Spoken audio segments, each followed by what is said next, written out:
대표 지지율 추세가 어떻습니까? 12주 연속 선두를 달리고 있습니다. 모든 지역에서 대체로 1위로 나옵니다. 네, 대구, 네. 경북에서도 1위로 나오고요. 무당파층에서 문재인 후보가 제일 높게 나온다는 점이거든요. 정당은 지지하지 않는데 예. 다음 대통령은 문재인이 됐으면 그렇죠. 좋겠다. 그 얘기는 대중들이 그 얘기에서 권력의 냄새를 맡기 시작했다. 개인적으로 문재인 대표 어떻게 평가하십니까? 일단 잘생겼고요. 네. 굉장히 선한 정치인의 이미지가 강합니다. 근데 이제 차기 대통령 여론조사에서 문재인 대표가 계속해서 1등을 달리고 있습니다. 처음에는 전당대회 효과다 이런 평가가 있었지만 지지율이 떨어지지 않는 것으로 보아서 실체인지 거품인지 한번 따져볼 필요가 있는 것 같습니다. 한겨레 사회정책연구소 한기용 소장 나오셨습니다. 안녕하세요. 예, 안녕하세요. 예, 곧장 벌칙구 질문부터 드리죠. 문재인 대표 지지율 계속 1등을 달리고 있는데요. 실체로 봐야 됩니까? 아니면 거품이라고 봐야 할까요? 저는 거품이라고 보기는 어렵다. 실체에 가깝다라고 생각합니다. 왜 그렇게 생각하시죠? 일단 그는 지난 대선에서 48%의 그 지지도를 얻은 사람이었고 네. 그렇기 때문에 그 지지층이 서서히 결집하는 그런 걸로 봐야 되지 않을까. 그래서 거품으로 보기는 어렵다. 알겠습니다. 예. 자세한 내용 좀 이따 따져보기로 예. 하고요. 자, 임석규 기자가 좀 정리를 해주시죠. 전당대회 전후부터 해서 네. 지금까지 문재인 대표 지지율 추세가 어떻습니까? 네, 이제 2,500명을 대상으로 한 리얼미터 조사를 한번 살펴볼게요. 전당대회가 28 전당대회인데 그 직전 조사에서 18.5%를 기록했거든요. 네. 그러다가 2주 뒤에는 27.5% 무려 9%포인트나 상승을 많이 했어요. 올라갔네요. 그러다가 이제 대충 한 24, 5% 등락을 하다가 4월 첫째 주 조사에서는 23.8%를 기록하고 있습니다. 전당대회 전에도 1등이었나요? 문재인 대표가? 전당대회 전에도 1등을 했어요. 네. 그 전에는 박원순 서울시장이 하다가 그러니까 현재까지 12주 연속 선두를 달리고 있습니다. 예, 다른 주자들하고의 격차라고 할까요?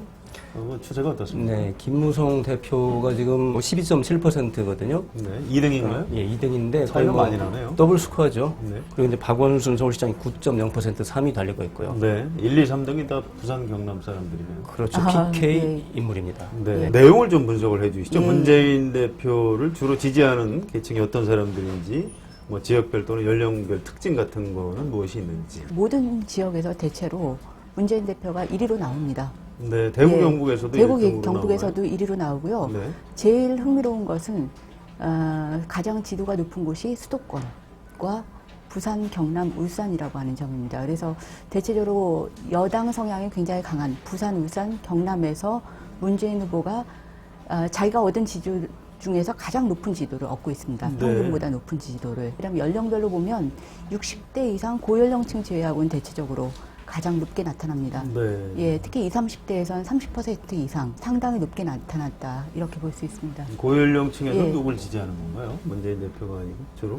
아무래도 김무성 대표. 김무성 대표 지지율이 높게 나오네요. 예. TK 지역에서 지금 문재인 대표가 김무성 대표를 이겼다는 것이 그렇죠. 굉장히 이채로운데요. 예, 이게 바로 이제 4월 들어서 최근에 일어난 현상입니다. 그전에는 TK 지역에서 내내 문재인 대표가 2위를 했거든요. 저는 네. 그게 뭘까 하고 곰곰이 생각해 보니까 최근에 이제 박근혜 정부가 TK 지역 경제인들에 대한 대대적인 수사를 했거든요. 특히 TK 지역 경제인들이 되게 이제 반발하고 또 이제 주로 이명박 정부 전 정부에 대한 대대적인 고강도 수사를 벌이는 것과 무관하지 않을까 뭐 이런 생각을 한번 해봤습니다. 뭐 맞는지는 모르겠습니다만은 예. 계속 하다가 이번 예. 주에 이렇게 뒤집어졌거든요. 그 소득 구간별이나 직업별 특징 같은 건 좀 보이지 소득 않던가요? 구간별로는 지금 나온 자료가 없고요. 네. 다만 직업별로는 이제 화이트 칼라층, 학생층에서 높은데 이거는 큰 의미를 부여하기보다는 대체적으로 야당 지도자들이 그러니까 야당 성향이 높은 그런 직업군이 대체적으로 화이트 칼라와 학생층입니다. 그렇군요. 예, 그렇기 때문에 야당 성향층들이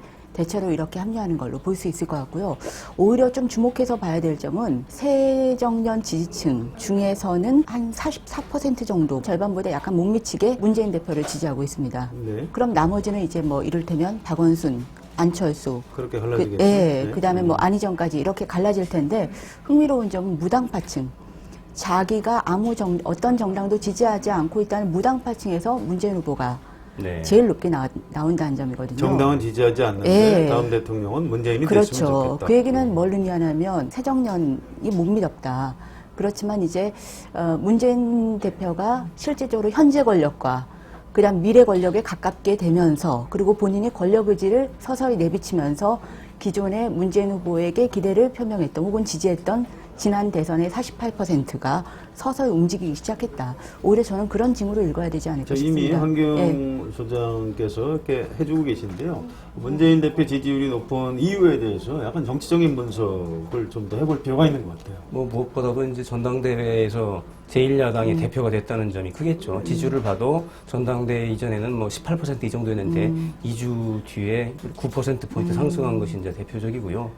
그 다음에 두 번째는 문재인 대표가 비교적 굉장히 유연하면서도 통합적인 행보를 했어요. 뭐 그래서 박정희, 이승만 묘소도 참패하고 여러 가지 성장론도 얘기를 하고 경제, 안보 이런 점에서 그런 것들이 저는 일정 정도 먹혀들지 않았나. 그리고 이제 문재인 대표가 비교적 진보적 지지층을 가지면서도 싸가지 있는 진보랄까요? 대체로 인상이나 여러 가지 언행들이 비교적 굉장히 점잖고 예의 바르다 이런 인상들 이런 게 작용하겠고요. 또 세 번째는 이제 대한부재 야권에서 박원순 시장을 지켜보던 지지층이 이제 문재인 대표가 대표도 되고 또 여러 가지 박원순 시장이 논란에 휩싸면서 그러면은 야권 지지층이 지금 대체로 아직 대세론까지는 아니지만 그래도 이분한테 한번 눈을 돌려보자 이런 게 아닌가.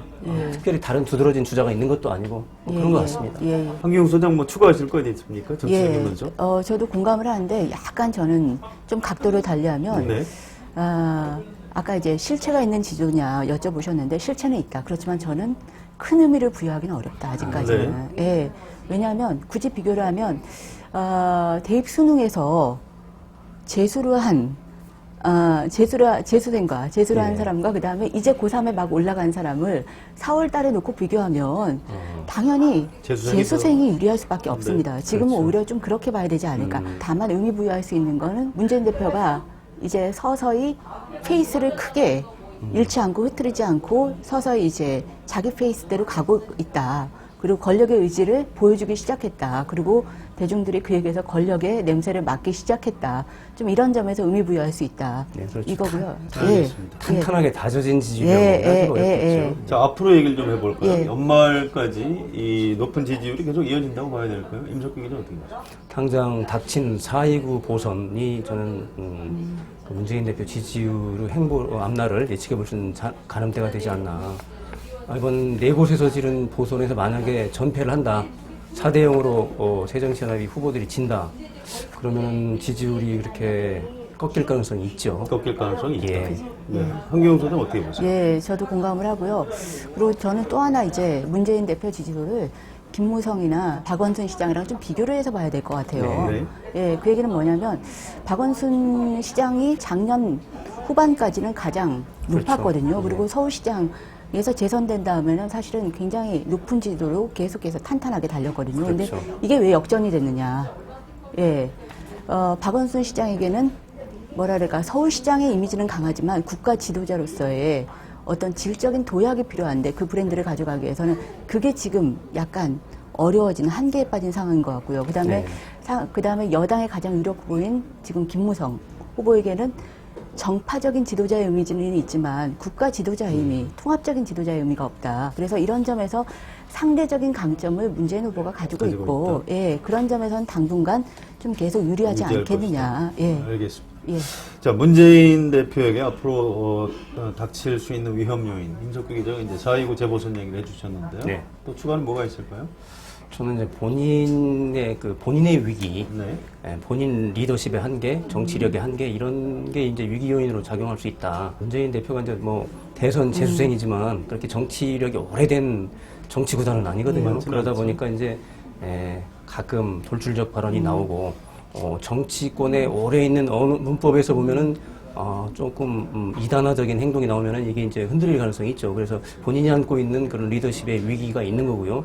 두 번째로는 이제 이분이 굉장히 안정적이고 좀 정치적으로 진정성이 있고 이런데 뭔가 혁신을 하고 돌파를 하고 하는 그런 리더십을 아직 보여주지 못했어요. 이번 고선만 해도 다 경선에 맡겼거든요. 어떤 전략적인 행보를 구사하기보다는 그냥 내비뒀거든요. 손대지 않은 거거든요. 근데 만약 내년 총선에서 공천에 대해서 똑같은 지금 그분이 오픈 프라이머리 찬성론자거든요. 그냥 내맡겨둔다. 그럼 총선 승리할 수 있을까요? 뭐 그런 그럴 것이다. 혁신과 돌파의 리더십을 보여주지 못한다. 예. 그러면 위기를 맞을 거다. 저는 이렇게 봅니다. 알겠습니다. 예. 자, 마무리할까요? 한경욱 소장 개인적으로 문재인 대표 어떻게 평가하십니까? 문 대표 좋아하시나요? 굉장히 선한 정치인의 이미지가 강합니다. 많은 분들이 그 얘기를 하지만 실존적인 선함과 정치인으로서 어떤 선함은 또 다른 다를 수 문제고 있죠. 그래서 네. 어떻게 보면 문재인 대표의 가장 큰 과제는 그가 선한 정치인으로 남기보다는 선한 결과를 내기 위해서 때로는 악마와도 거래할 수 있는 어떤 다른 면모를 한번 이제 대중들에게 보여줘야 되지 않을까. 네. 그게 관건이 아닐까 생각이 듭니다. 굉장히 문학적인 예. 표현을 쓰시네요. 자, 임석기 기자 어떻게 보십니까? 저도 대체로 비슷한 맥락인데요. 네. 인간적인 호감 그리고 네. 정치적인 유보 이 정도일 것 같아요. 그러니까 그분은 뭐 권모술수라든가 잔꾀, 비진사적 태도 이런 거하고는 거리가 먼 분이거든요. 그래서 굉장히 인간적인 호감을 갖고 선한 정치인이면 분명한데 그렇다면 강한 정치인인가? 그래서 좀 권력 의지, 혁신에 대한 그 열망. 정치를 하다 보면 그 굉장히 비장한 세계에서 어떤 사자 같은 용맹함도 필요하고 여우 같은 어떤 교활함도 필요한데 그것들이 좀 모자라지 않나 뭐, 네. 이렇게 생각을 합니다. 알겠습니다. 문재인 대표에게는 다른 사람이 갖지 못한 두 가지 장점이 있다고 합니다. 한 가지는 진정성, 그리고 또 하나는 선한 의지입니다. 문재인 대표가 진정성과 선한 의지로 당을 혁신하고 다음 대통령이 될 수 있을까요? 문재인 대표에게 지금 무엇이 더 필요한 것일까요? 여러분은 어떻게 생각하십니까? 정치 토크 돌직구 여기서 마치겠습니다. 수고하셨습니다.